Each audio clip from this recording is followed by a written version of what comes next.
Friends, it is October, which means for the past couple of weeks we have been celebrating Black History Month. And of course that means an increase in content and events regarding Black history.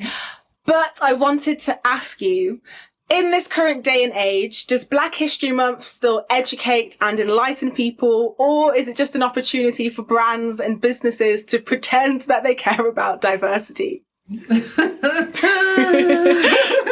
You see, I don't think it goes either way. I think there's truth in both things that you've kind of asked. I think it's still educating those who aren't familiar with Black history, even including myself, because my general Black history or introduction to Black history was the whole slave trade.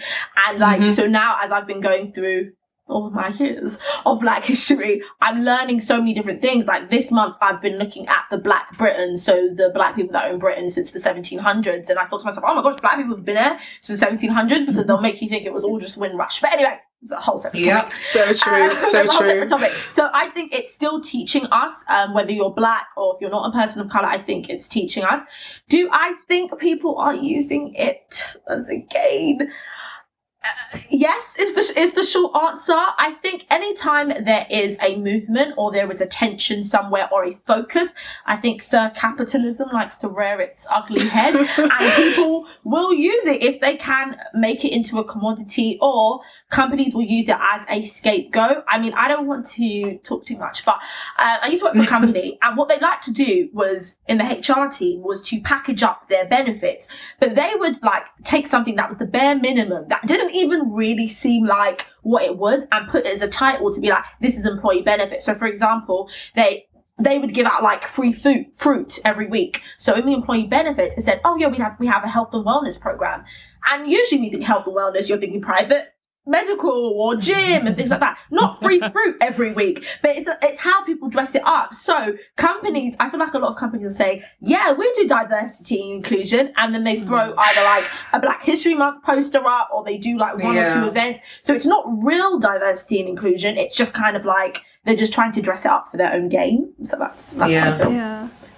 Well, from my perspective of the capitalist's ugly head, it's sort of you kind of have to double think.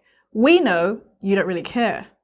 And you know that we know that you don't really care. But show your colours. Do you understand? So at the end of the day, I think that just with gay pride and everything else, they're like, yay! We don't care if they don't care. Because at the end of the day, who do you pay tax to? Do I love the Queen? At the end of the day, I pay my tax either way. So in a weird way, it's swearing fealty for the direction of thought that we as a society are going in. So I don't really care if your heart's in it or not. But to the people who want to be part of the movement for a good cause, the little 12-year-old who ain't thinking about it too deeply, it's enough that a big corporation is putting a black face on a campaign, and then the next generation will be more heartfelt and more real. For me now, in my generation, I have no problem with gay people. It's not a thing. Older generations, it was a debate. But for those capitalist people who were doing it back in the day, oh, we don't care about it. For me as a young kid, I'm like, yeah, this is okay. This is the way the world should be. So I think that's fine. I don't have to get them to fall in love with it. You're doing what I need you to do on face value, personally. Yeah, I 100% agree with that. I think that when they do their little broadcasts of, Black History Month, it kind of just shines a light on them, and then now we can look at you since we were on your poster and say how's your diversity. So it's kind of good because we know the companies that are putting their hand up, and then we can follow up and see how the program's up. I'm less concerned with companies and Black History Month, and I'm more concerned with the school curriculum, because I think that's really where it's at. Sure. I completely regret everything. I would have rather they did not include Black history in my school curriculum for what they taught me about Black history.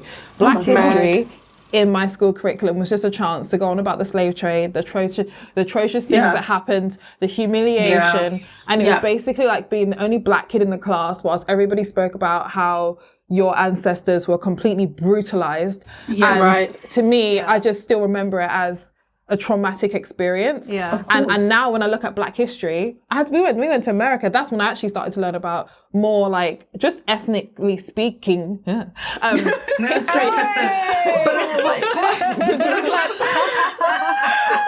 All the different ethnicities and all of the different, including black people, but all of the different civilizations that existed way before Europe. And that's when I really realized, you know, I already knew from what my parents told me in school, in our household about black people, but that's when I just realized how Eurocentric the British history is. It's like, you guys have so little history that you keep repeating it. It's like, oh, it's the Tudors again. How many words again? It's like a merry-go-round. Like, we keep doing the same thing. It's like, how about you teach somebody else's history?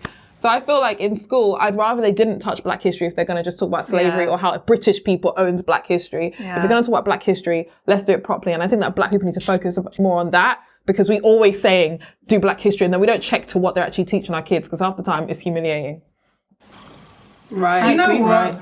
I'm a come in on that point, and I think that there is still definitely a need for Black History Month until we're willing to accept that there is no Black history, there is no white history, it's just history. We don't like to admit that what we teach in schools isn't history, it's white European history. That's what children are getting taught. And when you talk about it as just history, then it's like, well, we need to have this time where we actually need to focus specifically on Black history, because we've been kind of written out of it, forgotten about it. And you know what? The history isn't just about the Tudors. Black people have been in the UK since the 12th century, 13th century, but they're not going to tell us that. We were here before slavery even began. So I think that until we're able to accept that all this history is history and that Black people contributed to the modern world that we live in. Like, this whole country, the whole empire was propped up on the backs of Black people. Whether we want to see that as slavery, and it is a difficult and traumatic thing, but the reason why this country is the way that it is, the reason why the modern world is the way that it is because people came to Africa and looted it.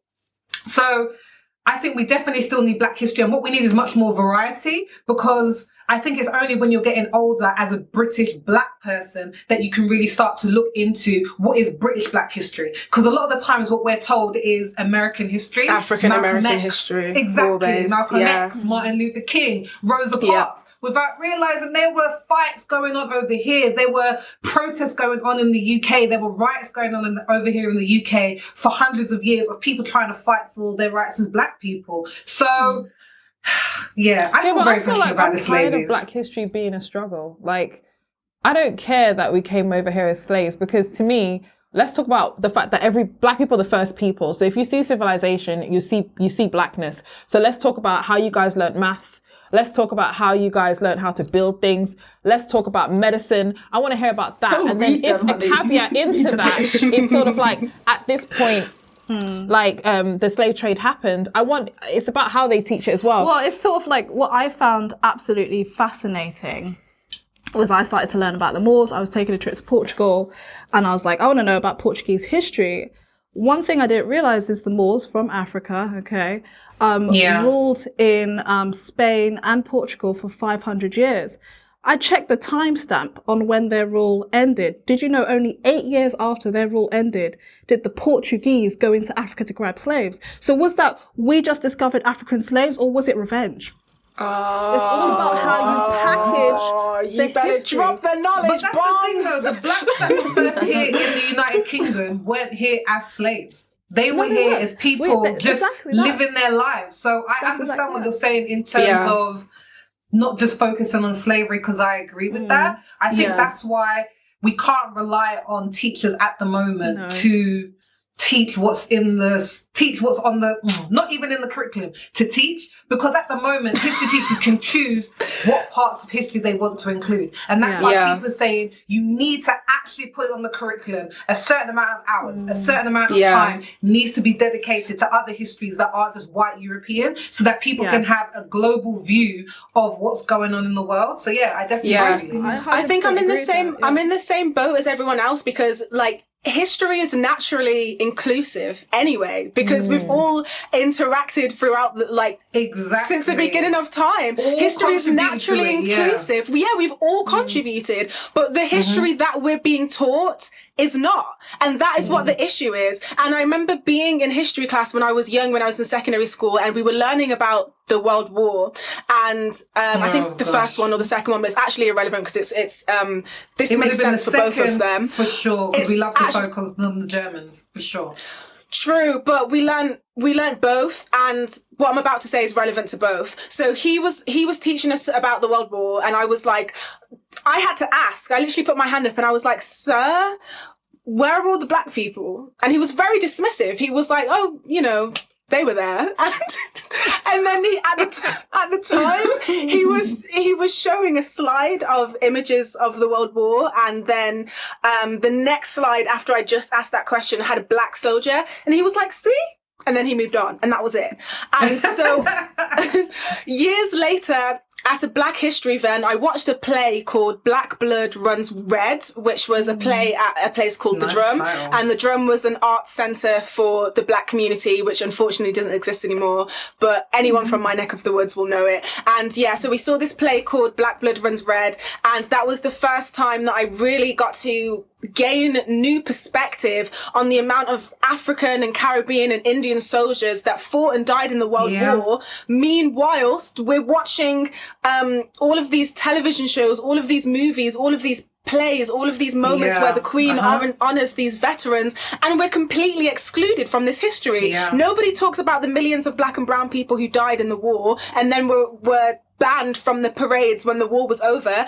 People act like this history isn't shared. And I distinctly remember a girl at my school who was telling me about, we were in different forms, and she told me about how when we had the 1 minute of silence, a couple of the black girls in her class, we were young at the time, a couple of the black girls in her class were like sniggering, when people just be silly because it's the 1 minute silence. So like, oh, let's be the class clown. So they were doing that. And she said to me directly to my face, and she was like, I just find it really disrespectful because we just ask for 1 minute and you guys get a whole month. Spicy. Look, the whole of the year is White History Month. This is one of the things that upsets me and that made me really think when we're talking about Black History Month. We make Black History Month like it's a time for black people to remember and be aware of what black people have done. No, this is a time for the whole of the country. And I think we put so much emphasis on black people knowing more about our history. Then we're like, actually, this is a time for white people or indigenous people to learn more about the contribution that we have made to the world as we know it. Because if we keep focusing on Black History Month being for us, it's going to continue to not have changing. Any purpose.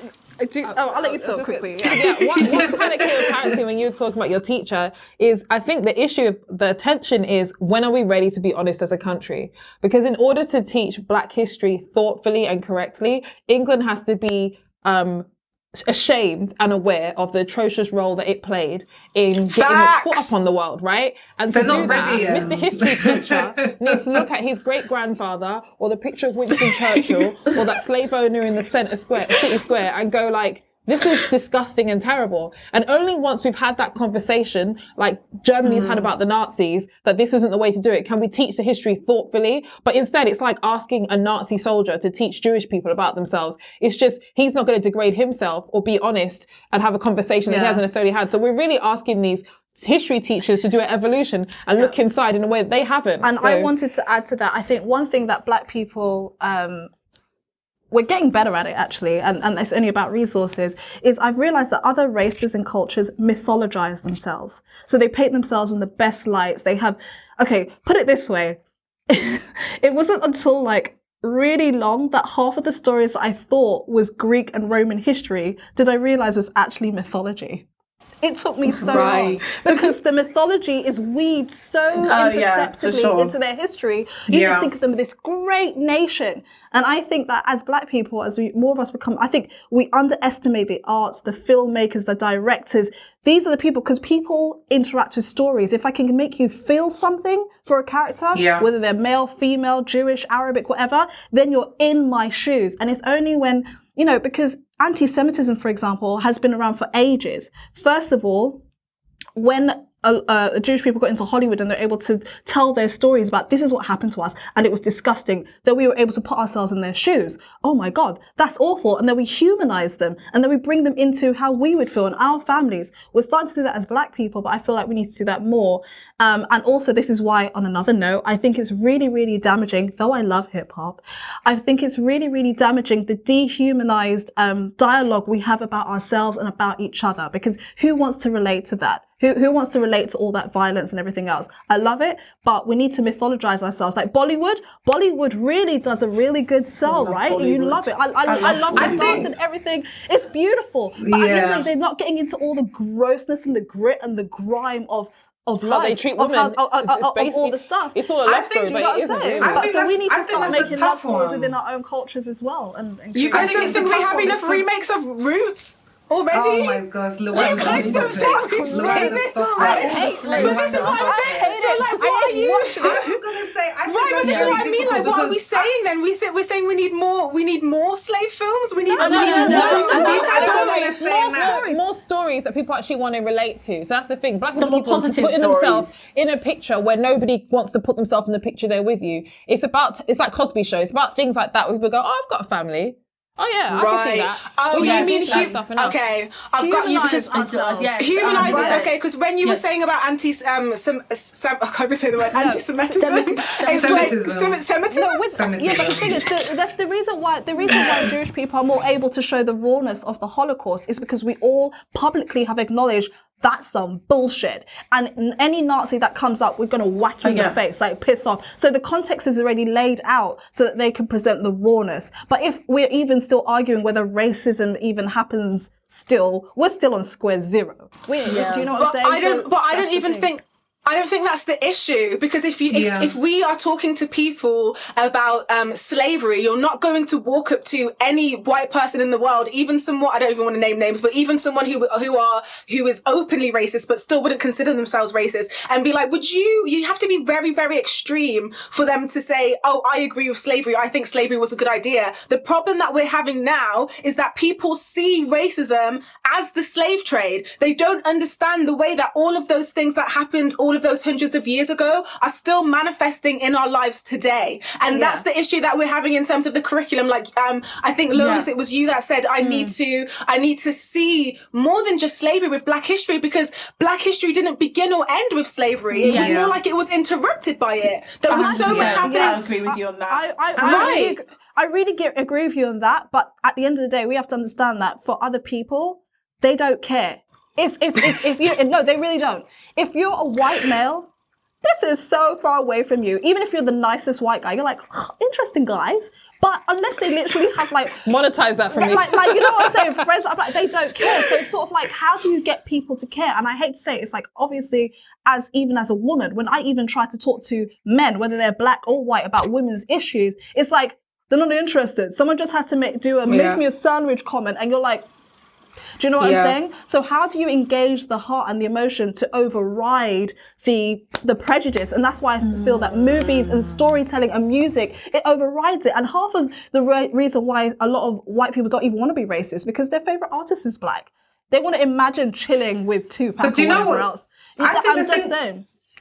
I would say the thing that you're saying about the stories, like, I understand that, and I think as much as we don't want to talk about or harp on about slavery, when you see people from Bollywood or from Indian heritage or background, the stories that they have go back a long way, because they were able to carry down those stories through their culture.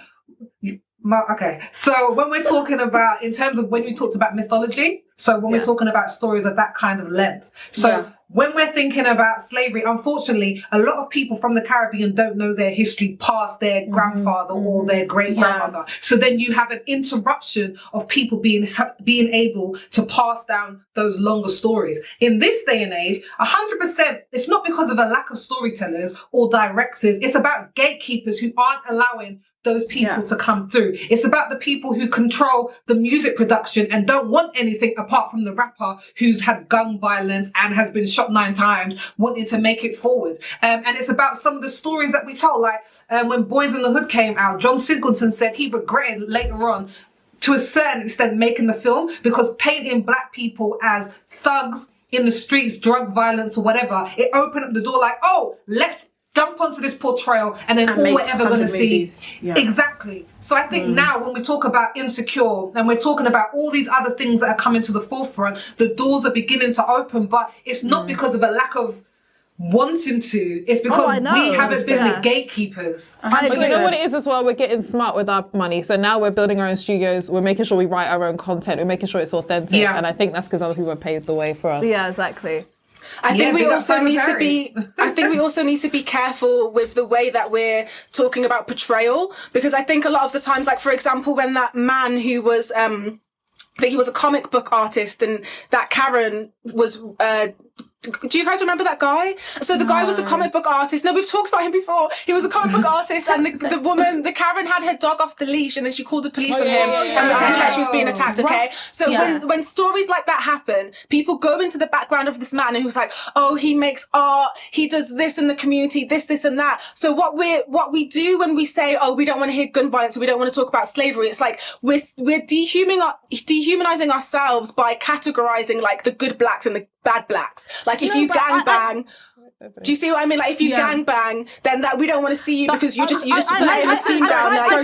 I kind of disagree because every other race does that except for black people. I think we need to clearly say. I'm sorry. Every other race is like that person. It doesn't represent Indians. They don't represent Chinese people. We're like we all black. All the time. Go, Anissa. Go. Just jump in, please. I'm tapping myself. I'm tapping myself in. I think, because I can see both sides of the coin here, I think the issue what has been said is basically with the black story, unfortunately in the media, the one that has been perpetuated the most is the story of tragedy. So when we're saying we don't want to see slavery and violence anymore, it's just, I think it's because at this point, we've seen that story told 1,000 times. So now let's see other stories and see what other perspectives there are. And I think just touching, I think it was Lois who said it, like when she was in primary school and learning about history and you had to learn about slavery in front of everyone, how traumatic that was. I remember that, like every October, it wasn't like, oh guys, it's Black History Month. It's like, okay, I'm going to have to learn about how these people dehumanized my ancestors. It wasn't a fun moment. It was actually a quite depressing moment. So I didn't want to engage in that. And I think as we've spoken about with the curriculum, if there was different stories, like, you know, those women who sent the people to the moon or wherever the hell they sent them, you know, those black people Hidden figures. If I was in that class as like an 8-year-old black girl and we're learning about those black women that put people on the moon, I would have been like, damn, maybe I should focus in science. Pay attention in science. So I or just have the idea that we can do it. Yeah, exactly. So it's not the fact that we love those stories. It's just, unfortunately, people have controlled our stories forever, and the story that they love about us the most is one where we're sitting in our tragedy, because when you sit in your tragedy, it takes hold of you and you can't set free and soar, and so that's why we need new perspectives. Hopefully that's something right side. Well put. Thank you. Yes. Trauma porn, that is. Fire.